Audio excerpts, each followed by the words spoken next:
नमस्कार दोस्तों, आप सभी का स्वागत है आपके अपने YouTube चैनल बनी ब्रिलियंस पर और मैं आपका साथी मोतीलाल। हम डिस्कस कर रहे हैं हिंदी के महत्वपूर्ण प्रश्न। इससे पहले हमने एक वीडियो बना रखी है, अगर आपने उसको नहीं देखा है उसे भी जाके ज़रूर देखिए। और इस वीडियो में भी हमारे पास 20 क्वेश्चन रहने वाले हैं। ये जो भी क्वेश्चन रहेंगे इनको हम टॉपिक वाइज डिस्कस करेंगे यहाँ पे। और अगर आप टॉपिक पढ़ना चाहते हैं तो उसका भी वीडियो के डिस्क्रिप्शन में जो है लिंक मिल जाएगा आपको, वहाँ से आप उस वीडियो को देख सकते हैं। क्योंकि हमने टॉपिक भी डिस्कस करा हुआ है और उसके हम क्वेश्चन भी डिस्कस कर रहे हैं यहाँ पे। ये क्वेश्चन जो है आपके हिमाचल प्रदेश के जितने भी एग्ज़ाम रहने वाले हैं और उनके लिए महत्वपूर्ण रहने वाले हैं। जैसे एचपी पटवारी का एग्ज़ाम हो गया, एचपी पुलिस का एग्ज़ाम हो गया, अभी वर्तमान समय में आपका जेल वार्डन के पेपर भरे गए हैं, तो उसके लिए भी महत्वपूर्ण रहने वाला है। तो ज़्यादा बातें ना करते हुए आज के इस वीडियो को शुरू करते हैं माँ सरस्वती का नाम लेकर के। तो हमारे पास क्वेश्चन है, क्वेश्चन नंबर 21, क्योंकि इससे पहले 20 क्वेश्चन हमने डिस्कस कर लिए थे। तो क्वेश्चन नंबर 21 जो है वो कह रहा है निम्न में से कौन महाप्राण वर्ण है या निम्न में से महाप्राण वर्ण है, तो कौन सा है? तो यदि इसकी बात करेंगे तो देखिए महाप्राण वर्ण कौन से होते हैं। प्रत्येक वर्ग का जो है प्रत्येक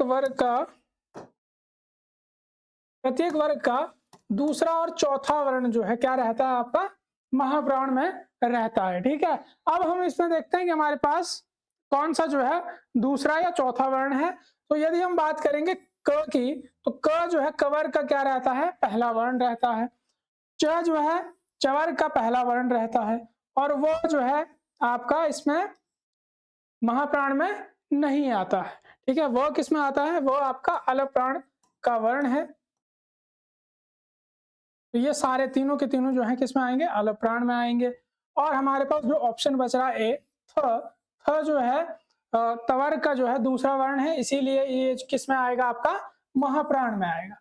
ठीक है, नेक्स्ट आपके पास क्वेश्चन नंबर 22, हिंदी शब्द कोश में अंग व अह किस वर्ण के बाद आते हैं। तो देखिए आपके पास जो है अंग और अह जो आएगा, मतलब अनुस्वार और विसर्ग जो आते हैं वो किस वर्ण के बाद आते हैं, तो वो हमारे पास कौन सा वर्ण आएगा, कौन सा स्वर आएगा, औ के बाद आता है। ये चीज आप ध्यान में रखेंगे। ठीक है, इसके अलावा नेक्स्ट हमारे पास क्वेश्चन है निम्न में से कौन सा शब्द अमात्रिक है। ठीक है, और ये क्वेश्चन बहुत बार आएगा आपका। ठीक है, अमात्रिक वर्ण कौन सा है, तो ये सॉरी अमात्रिक शब्द कौन सा है। तो देखिए इनमें से, इन चारों में से अमात्रिक जो शब्द है आपका वो कौन सा है, ऑप्शन नंबर सी कलरव जो है ये आपका अमात्रिक शब्द है। ये बहुत बार जो है हिमाचल प्रदेश के विभिन्न एग्जामों में पूछा गया प्रश्न है, तो इसको आप ध्यान में रखिएगा। ठीक है, क्योंकि इसमें देखिए जो स्वर लगा हुआ है वो कौन सा है, अस्वर है, और ये अस्वर जो है इसकी कोई मात्रा नहीं होती है, इसीलिए हम इसको क्या बोल रहे हैं, अमात्रिक शब्द कह रहे हैं। ठीक है, नेक्स्ट हमारे पास क्वेश्चन है अयोगवा कहा जाता है। अयोगवा किसे कहा जाता है, विसर्ग को कहा जाता है, महाप्राण को कहा जाता है, संयुक्त व्यंजन को कहा जाता है, या अलग प्राण को कहा जाता है। तो यदि हम बात करेंगे किसकी, अयोगवा की, तो अयोगवा इनमें से किसको कहा जाएगा, विसर्ग को कहा जाएगा। ये चीज आप ध्यान में रखेंगे। ठीक है, नेक्स्ट हमारे पास क्वेश्चन है टवर्ग में किस प्रकार के व्यंजन है, मतलब टवर्ग जो है उच्चारण की दृष्टि से किस में आएगा, या टवर्ग का जो उच्चारण स्थान है वो कौन सा है। ठीक है, अगर कंठ की बात करेंगे तो कंठ में जो आपका उच्चारण जो वर्ग आएगा वो कौन सा आएगा, कवर्ग। ठीक है, तालु में कौन सा आएगा, चवर्ग। मूर्धन्य में कौन सा आएगा, टवर्ग। आपका जो उत्तर रहा वो कौन सा रहा, ऑप्शन नंबर सी। और दंत्य में कौन सा आएगा, टवर्ग। ठीक है, तो ये जो है आपके उच्चारण स्थान है, कौन से वर्ग में कौन सा उच्चारण स्थान आएगा वो तो आप चारों ऑप्शनों से देख सकते हैं। ठीक है, नेक्स्ट हमारे पास क्वेश्चन है प्रयत्न के आधार पर ल किस प्रकार की जो ध्वनि है। ठीक है, प्रयत्न के आधार पर ल किस प्रकार की ध्वनि है, तो इसमें अगर हम देखेंगे तो प्रयत्न के आधार पर जो है ल किस प्रकार की ध्वनि रहेगी, आपकी पार्श्विक ध्वनि रहेगी। ऑप्शन नंबर ए हमारा सही उत्तर रहने वाला है। ठीक है, इसके अलावा नेक्स्ट क्वेश्चन है हमारे पास हिंदी वर्णमाला में अंग और आह क्या है। ठीक है, अंग और आह जो है क्या है, अनुस्वार और विसर्ग क्या हैं आपके? व्यंजन हैं, स्वर हैं या संयुक्त व्यंजन हैं।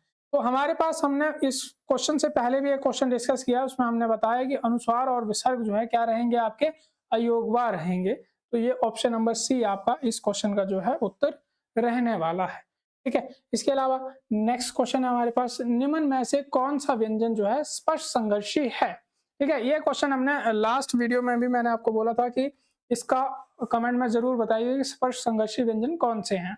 तो देखिए, अगर हम बात करेंगे स्पर्श संघर्षी व्यंजनों की, या हम पहले बात कर लेते हैं संघर्षी व्यंजनों की, संघर्षी व्यंजन कौन से हैं। तो संघर्षी जो व्यंजन है वो किन वर्णों को कहा जाता है? तो वो है आपके श, श, स और ह। ठीक है, इन चार वर्णों को आप ऊष्म वर्ण भी कहते हैं और संघर्षी वर्ण भी कहते हैं। ठीक है, लेकिन अब जब हम बात करेंगे स्पर्श संघर्षी व्यंजन की, तो हमारे साथ वो जो वर्ण हैं जो स्पर्श व्यंजन भी हैं और जिनको उच्चारण करने में भी संघर्ष होता हो। ठीक है, तो वो कौन से हैं आपके? च, छ, ज और झ। तो ये चार वर्ण जो हैं आपके वो किस में आते हैं? स्पर्श संघर्षी वर्णों की श्रेणी में आते हैं। तो देखिए यहाँ पे कौन सा आ गया हमारे पास? ऑप्शन नंबर ए जो है यहाँ पे सही उत्तर रहने वाला है। ठीक है, और ये इसकी बात करेंगे तो ये किस में आ जाएंगे आपके? ये आ जाएंगे संघर्षी व्यंजनों में। ठीक है, इसके अलावा नेक्स्ट जो क्वेश्चन रहने वाला है हमारे पास, हिंदी वर्णमाला में व्यंजनों की संख्या है। देखिए, बहुत बार क्वेश्चन पूछा जाता है कि हिंदी वर्णमाला में जो व्यंजन है वो कितने हैं। तो यहाँ पे अगर हम बात करेंगे तो व्यंजन हमारे पास कितने रहेंगे? जो मूल व्यंजन है कितने हैं? 33। ठीक है, कितने व्यंजन हैं? 33 व्यंजन है। नेक्स्ट आपके पास क्वेश्चन है हमारे पास, हिंदी शब्दकोश में क्ष का क्रम किस वर्ण के बाद आता है? तो यदि हम बात करेंगे क्ष की, क्ष का पहले आप देखिए क्ष बनता कैसे? क धन श धन अ। ठीक है, क्ष का क्रम किस वर्ण के बाद आता है? अगर क्रम की बात करेंगे हम तो ऑप्शन नंबर बी श के बाद के बाद आएगा। ठीक है, और इसकी अगर च बनता कैसे वो देखें तो ये इस प्रकार से बनता है, और कई बार क्वेश्चन पूछा गया कि क्ष या जो आपके संयुक्त व्यंजन होते हैं वो किस प्रकार से बने हैं, किन किन वर्णों के मेल से बने हैं, वो आपको जो है क्वेश्चन पूछा जाता है। ठीक है, नेक्स्ट आपके पास क्वेश्चन है, ए के उच्चारण स्थान का नाम है। ए का जो उच्चारण स्थान है वो क्या है? ठीक है, तालव्य है, दंत है, कंठोष्ठ है या कंठ तालव्य है। ठीक है, तो ए की अगर हम बात करेंगे तो ए जो है, ए स्वर भी आपका दो स्वरों के मेल से बनता है, अ धन ई के मेल से बनता है। अ का जो उच्चारण स्थान होता है वो क्या होता है? कंठ, और ई का जो उच्चारण स्थान होता है वो क्या होता है? तालव्य या तालु। तो इन दोनों के जब जोड़ से ये आपका ए बना है, तो इसका जो उच्चारण स्थान होता है वो भी क्या होता है? संयुक्त होता है।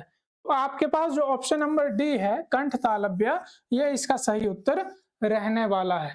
ठीक है, इसके अलावा नेक्स्ट हमारे पास क्वेश्चन है, हिंदी की मूर्धन्य ध्वनियां कौन सी हैं? तो हिंदी में जो मूर्धन्य ध्वनियां हैं ये हमने पहले भी डिस्कस कर लिया क्वेश्चन। अब इस क्वेश्चन का जो क्वेश्चन नंबर 32 है, इसका जो उत्तर है वो मुझे आप कमेंट बॉक्स में बताएंगे कि आपका क्वेश्चन नंबर 32 का जो उत्तर रहेगा वो क्या रहने वाला है, क्योंकि ये क्वेश्चन हमने पहले डिस्कस कर लिया है। नेक्स्ट है हमारे पास, हिंदी की वह ध्वनि है, ठीक है, दंत्य है, दंत्य ध्वनि है, ओष्ठ ध्वनि है या वत्सर्य ध्वनि है या तालव्य ध्वनि है। ठीक है, तो वह की अगर हम बात करेंगे तो वह आपका जो ब जो है आपका कौन सी ध्वनि आएगी? वह जो है किस वर्ग में आता है? वह ब जो आता है वो आपका पवर्ग में आता है, और पवर्ग जो है, पवर्ग का उच्चारण स्थान क्या है आपका? ओष्ठ। तो ये जो है किस ध्वनि की श्रेणी में आएगी? ओष्ठ, या इसका जो उच्चारण स्थान आएगा वो क्या आएगा? ओष्ठ आएगा, ब का उच्चारण स्थान। नेक्स्ट हमारे पास क्वेश्चन है, श ध्वनि का उच्चारण स्थान है श। देखिए, श की अगर हम बात करेंगे तो श जो है किसमें आएगा? इचुयस नामा तालव्य। तो ये किसमें आएगा? तालव्य में या तालु में। इसका उच्चारण स्थान क्या आएगा? श का तालव्य। ठीक है, नेक्स्ट हमारे पास क्वेश्चन है, निम्न में से कौन सा व्यंजन पार्श्विक है? देखिए, पार्श्विक व्यंजन को भी हमने डिस्कस कर लिया है, लेकिन इसका जो उत्तर रहेगा वो क्या रहेगा? ऑप्शन नंबर बी, पार्श्विक ध्वनियां। ठीक है, नेक्स्ट हमारे पास क्वेश्चन है, निम्नलिखित में से कौन सा एक संयुक्त व्यंजन नहीं है। ठीक है, संयुक्त व्यंजन आपको पता ही है, दो या दो से अधिक वर्णों के मेल से बना हुआ वर्ण जो होता है उसको हम क्या बोलते हैं, संयुक्त वर्ण बोलते हैं। इनमें से कौन सा नहीं है? क्ष जो है आपका,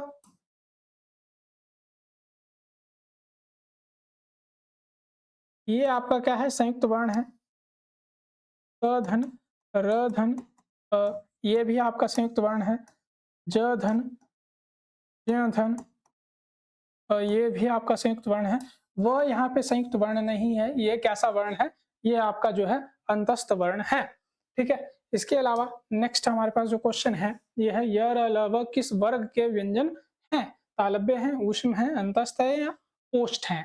ठीक है, तो यर अलावा की अगर हम बात करेंगे तो इन्हीं को आप दूसरा नाम देते हैं क्या, यण व्यंजन। क्या बोलते हैं इनको, यण व्यंजन भी बोलते हैं। और यहाँ पे इन चार ऑप्शनों में अगर हम बात करेंगे तो यहाँ पे हम इन्हें क्या बोलेंगे, अंतस्थ व्यंजन। क्या बोलेंगे, अंतस्थ व्यंजन। ऑप्शन नंबर सी आपका जो है सही उत्तर रहने वाला है। ठीक है, इसके अलावा नेक्स्ट हमारे पास जो क्वेश्चन है वो है, भाषा विज्ञान की दृष्टि से ऊ किस प्रकार का स्वर है।